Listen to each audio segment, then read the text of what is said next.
Et bonjour à tous, aujourd'hui je vous fais une vidéo très spéciale. On va faire le point sur 5 belles opportunités crypto-monnaies. Bien sûr, on a eu une très belle chute ces derniers temps. Donc là, ça a entraîné des grosses chutes sur les altcoins. Et donc ça nous permet d'avoir des belles opportunités. J'ai des cryptos par rapport à du RWA, à de l'intelligence artificielle, bref, que du très lourd. Nous sommes le jeudi 2 mai 2024, 12h30, et on est parti dans ce petit top 5. Mais avant ça, je rappelle bien sûr que tout ce que je vais dire dans cette vidéo n'est en aucun cas un conseil financier. C'est à vous de faire vos propres recherches et n'oubliez pas que le trading de crypto-monnaie comporte des risques de pertes financières partielles ou majeures. Allez, sans plus attendre, on démarre. On démarre avec le Pendle. Directement, on est dans le dur avec les cryptos RWA. Alors, Crypto Pendle, bien sûr, vous le savez, elle a eu un ATH, là, il y a quelques semaines. On s'est retrouvé à 7,5288. Malheureusement, bien sûr, le Bitcoin s'est mis à chuter, on le sait, comme toujours, comme d'habitude. Dès que le Bitcoin chute, tout le marché crypto chute avec lui. C'est pour ça qu'on a quand même toutes ces cryptos qui ont chuté.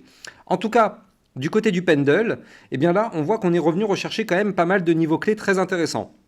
Là, ici, on avait formé, souvenez-vous, eh bien, une phase de latéralisation ici, tac, en vue hebdomadaire. Et donc, suite à la cassure de cette phase de latéralisation, on le voit, boum, on a eu le top du cycle. Et là, ça a explosé. On a eu quand même une très belle performance parce que depuis ici, donc depuis le 25 mars 2024, eh bien, on a eu quand même un plus 122%. Donc ça c'est très bien. Alors en réalité, le top a quand même eu lieu depuis bien longtemps. Quand même, il faut pas oublier tout ce qui s'est passé avant. Mais moi, si je prends juste ici le dernier mouvement haussier qui a démarré là, eh bien, on a eu un très joli plus 100%, plus 122% sur cette crypto. On revient retester des niveaux clés de support. Donc là, surtout actuellement, on est sur le niveau 0,618 Fibonacci. Vous le savez, c'est un niveau clé extrêmement important de support. Donc là, moi je pense qu'en réalité, on peut chuter encore un petit peu. On a un support ici qui va se trouver au 3,7499. Maintenant, du côté du Fibonacci 0,618, on a les 4,26979. Donc là, pour l'instant, on est sur ces niveaux de support. On n'est pas à l'abri d'un nouveau petit crash. On le sait, le Bitcoin est toujours très instable en ce moment, donc on n'est pas à l'abri qu'il se mette à chuter encore un peu. Notre pendule peut chuter encore un petit peu, mais quand même, on est sur des très belles zones de retracement. On a retracé vraiment une grosse partie de la hausse. Donc là, ça pourrait être, si vous croyez au projet, bien sûr, il faut toujours savoir à quoi correspond le projet derrière et à vous de faire vos propres recherches. Mais si vous croyez en ce projet, ça peut être une belle zone de recharge. Dans le même contexte, on a aussi la crypto SNX.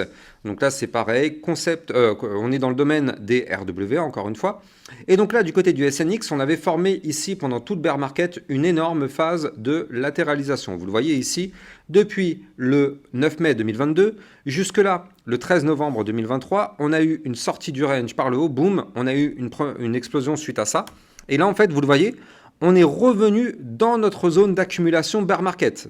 Donc en réalité, on est dans des zones parfaites pour pourquoi pas tenter de la recharge, même si, je rappelle la règle, en général, quand on réintègre un range par le haut, et nous c'est ce qu'on a fait ici en vue hebdomadaire sur le SNX, ici on a réintégré le range par le haut, donc on n'est pas à l'abri de revenir chercher des zones de support un peu plus bas, notamment pourquoi pas revenir chercher ici le support des 2,349, ou même pourquoi pas le support qui est ici. Attendez surtout que je vais juste prolonger ma ligne de tendance. En réalité, voilà, parfait, et nickel, qu'est-ce qu'on voit? On voit que ça tient parfaitement. Donc là, on est sur une zone de support actuellement, mais on n'est pas à l'abri qu'en cas de breakout, on peut revenir chercher aussi les 1,869. Néanmoins, on est quand même dans des belles zones de recharge, et si on dézoome encore pas mal, et bien en réalité, on voit qu'on se trouve quand même tout en bas du côté du SNX. On est vraiment tout en bas par rapport à ce qui s'est passé lors des précédents cycles. Donc là, c'est vrai que c'est des moments vraiment hyper intéressants. Là, on est très bas au niveau des soldes, quand même, on va pas se mentir. C'est des prix hyper intéressants pour ce type de crypto-monnaie. Maintenant, là du côté du SNX, on n'a pas le choix. En tout cas, si on veut reprendre de la force, il faudra breaker bien sûr ici le haut du range. Donc je suis en vue hebdomadaire bien sûr. Il faudra breaker les 3,134 $ pour, pourquoi pas, reprendre de la force, regagner notre ruban de moyenne mobile qui est juste au-dessus de notre tête ici. Donc en sortie de range, on a le ruban de moyenne mobile juste au-dessus de la tête. Et si on break ça, alors là oui, on pourrait avoir, pourquoi pas, une belle petite reprise de hausse pour aller chercher des points bien plus hauts. Donc à surveiller de très près quand même, c'est pour ça qu'elle a entièrement sa place dans le top 5. Allez, là, cette fois-ci, on passe du côté des crypto-monnaies intelligence artificielle. Alors forcément, on est obligé de parler de l'océan, obligé. Comment ne pas parler de l'océan quand on parle d'intelligence artificielle? Donc là, du côté de la crypto océan, eh bien, on est revenu retester des zones, mais juste hyper intéressantes. Regardez ça, hein, si on prend cette mèche qui a été faite ici, regardez, on a la crypto océan qui a retracé, et c'est là où c'est incroyable, on a retracé de 62,79%. Mais c'est juste monumental. Alors depuis, c'est remonté un petit peu. On est revenu rechercher une zone de support à 0,8224, mais je vais vous montrer qu'effectivement, on est sur des zones de support majeur. Avant ça, je rappelle, pour trader toutes ces crypto-monnaies, vous allez trouver en description de cette vidéo mon lien de parrainage Binance, qui vous permet d'obtenir un bonus de 10% à vie sur vos frais de trading. N'hésitez pas. Et n'oubliez pas aussi au passage de mettre des likes et des commentaires, ça participe au référencement de la chaîne YouTube. Alors du coup, du côté de la crypto océan, on est revenu retester les 0,8224, zone de support. Et là, ce qu'on voit, c'est qu'en fait, on est actuellement entre le 0,618 Fibonacci et le 0,786. Donc le 0,786 se trouve à combien? À 0,6717. Donc ça, c'est une zone de support sur laquelle on a pour l'instant trouvé rebond. Maintenant, là, on est juste en dessous du niveau 0,618 Fibonacci qui se trouve, quant à lui, ici à 0,8857. Donc là, il est possible effectivement de rechuter encore un petit peu, quoique on est quand même ici sur le milieu des bandes de Bollinger, donc c'est quand même une belle zone de support. Il est possible de retomber encore un petit peu, hein, parce qu'on n'est pas à l'abri que le Bitcoin nous fasse une petite carabistouille, pour revenir chercher pourquoi pas un support à 0,70 centimes, et se relancer par la suite et reprendre une belle phase haussière. En tout cas, en termes de retracement, elle a pris quand même très cher. Pourtant, pour un projet comme la crypto Océan, c'est peut-être une opportunité assez intéressante. Du côté du RSI, regardez, hein, on est revenu quand même à 50. On est revenu sur un RSI à 50. D'ailleurs, j'ai même pas regardé aussi pour le Pendle, mais le Pendle, on est combien? On est à 58.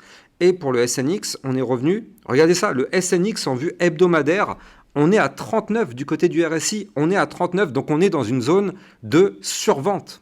On est dans une zone de survente du côté du SNX. Et ça c'est quand même très joli en vue long terme. Donc bon, on va continuer.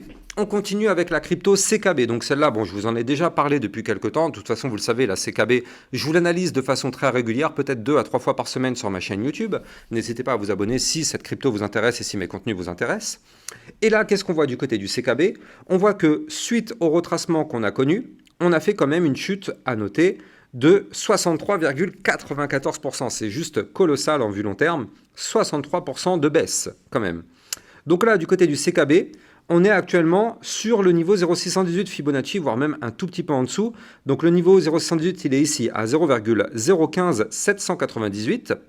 Et juste en dessous, on a un support à 0,014373. Donc en fait, il est fortement possible que notre CKB retombe un petit peu, retourne chercher les supports que je viens de vous donner, voire même pourquoi pas ici, hein, les 0,013 183.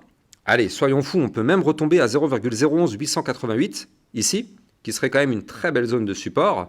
Et pourquoi pas se relancer par la suite sur des projets comme cela. C'est vrai que c'est vraiment intéressant ces niveaux clés de support. Alors encore une fois, hein, je rappelle, ce sont des projets sur lesquels il faut aller faire des recherches. On ne peut pas investir sur un projet sans avoir recherché quoi que ce soit. Il faut toujours faire ses propres recherches avant d'investir en crypto-monnaie. Néanmoins, là, du côté du CKB, si on croit au projet, c'est vraiment intéressant. Surtout que là, en réalité, on est revenu retester, on est revenu quasiment au-dessus du milieu du ruban de moyenne mobile. Et je rappelle que tant qu'on est au-dessus du ruban de moyenne mobile, la configuration reste quand même plutôt bullish. En plus de ça, là, on a quand même ici une sorte de gros support qui nous a permis de se maintenir quand même depuis le 26 février 2024. On a ce support des 0,014 373. On a l'impression que ce support a l'air de vouloir nous maintenir pour le moment. Donc bon, est-ce que ça va tenir? Bah écoutez, tout va dépendre de la prochaine chute du Bitcoin si elle a lieu.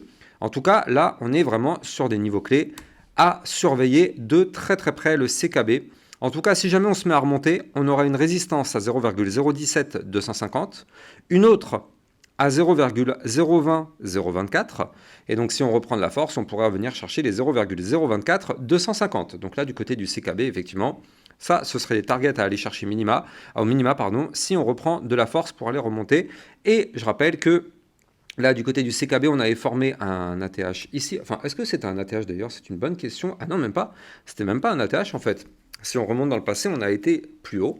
Donc là, on n'a même pas fait d'ATH encore sur la crypto CKB. Donc ouais, intéressant. Très intéressant quand même. Allez, on va terminer sur la crypto-monnaie FTM. La crypto-monnaie FTM, donc là, le fantôme, lui aussi, qui est en train de former des choses relativement intéressantes. Je rappelle aussi au passage que si vous voulez suivre toutes mes actualités, toutes mes news, vous allez trouver en description de cette vidéo mon lien Twitter qui vous permet d'accéder justement à mes alertes, mes news et tout ce que je vous propose, tous mes contenus. Bref, n'hésitez pas à venir me suivre. Donc là, du côté de la crypto fantôme, qu'est-ce qu'on voit? Eh bien, on voit que là, on avait formé une grande phase d'accumulation bear market. Vous le voyez ici, suite, alors je vais dézoomer, hein, vraiment, je vais dézoomer, hop là, voilà, parfait, là j'ai dézoomé à fond. Donc là, on a eu notre grosse phase d'accumulation bear market. Qu'est-ce qui s'est passé? On a breaké cette phase d'accumulation ici, donc on a eu un mouvement haussier quand même avec du volume, hein, parce que c'était un mouvement à plus 118%. Et puis derrière, eh bien, qu'est-ce qu'on a fait? On a juste tout simplement en réalité fait le pullback. On a fait le pullback. Il fallait breaker le niveau clé qui se trouvait ici à 0,5748. On l'a breaké et on est revenu le retester. Ça a l'air de tenir. Actuellement, on est au-dessus du milieu des bandes de Bollinger, plus on est au-dessus de la moyenne mobile sans période à 0,6474. Donc là, ce sont des très belles zones. Alors, on n'est pas à l'abri de revenir rechercher une nouvelle fois ici le haut du range qui se trouve à 0,5720. Et là, on n'est pas non plus à l'abri de revenir retester la moyenne mobile 50 périodes à 0,5211. Néanmoins, en termes de prix, eh bien là, on est quand même sur des prix très intéressants, sachant que cette crypto n'a pas encore en réalité fait de bull run, ou du moins juste le petit plus 100% qui a été fait là. Mais elle pourrait faire quelque chose de beaucoup plus intéressant, en tout cas à surveiller de très très près. Je ne dis pas, hein, on n'a pas de boule de cristal, on n'en sait pas grand-chose en réalité, mais c'est possible, en tout cas, pour ça, on n'a pas le choix. Il va falloir bien sûr que notre Bitcoin se mette à remonter. Tout passe par lui de toute façon. Tant que le Bitcoin continue sa phase baissière, malheureusement, tout le reste du marché suit. Donc c'est pour ça qu'il faut que le Bitcoin reprenne un petit peu de force, ou du moins qu'il se stabilise pour pouvoir permettre aux altcoins de s'exprimer. Maintenant, avant de parler des altcoins, il faut bien sûr voir ce qui se passe du côté de la Bitcoin dominance. Et là, vous le savez, la Bitcoin dominance, c'est la part du Bitcoin en fait dans le marché crypto. Et donc là, on est actuellement à 53%. Donc c'est-à-dire que 53% des liquidités vont sur le Bitcoin. Néanmoins, on est en train d'assister actuellement à une chute. Et ça, c'est bien, parce que du coup, la Bitcoin dominance commence à diminuer, ce qui permet d'avoir justement de plus en plus d'argent qui va du côté des altcoins. Et c'est pour ça que c'est intéressant d'avoir ces petites opportunités crypto, parce que vu que là, on a une Bitcoin dominance qui chute et que les liquidités ont l'air d'aller un petit peu du côté des altcoins, ça permet justement, si on arrive à trouver des bonnes altcoins, de pouvoir avoir des petits profits peut-être intéressants. Encore une fois, hein, c'est très difficile de trouver des altcoins intéressantes. Il faut toujours analyser les projets, analyser plein de choses qui vont avec. Donc ça, effectivement, c'est à vous aussi de regarder tout ça de votre côté pour être sûr que vous avez toutes les informations avant d'investir sur quoi que ce soit. Quant à moi, j'ai plus qu'à vous souhaiter une excellente journée et je vous dis peut-être à ce soir pour une autre analyse technique du Bitcoin. Excellente journée à vous, ciao ciao.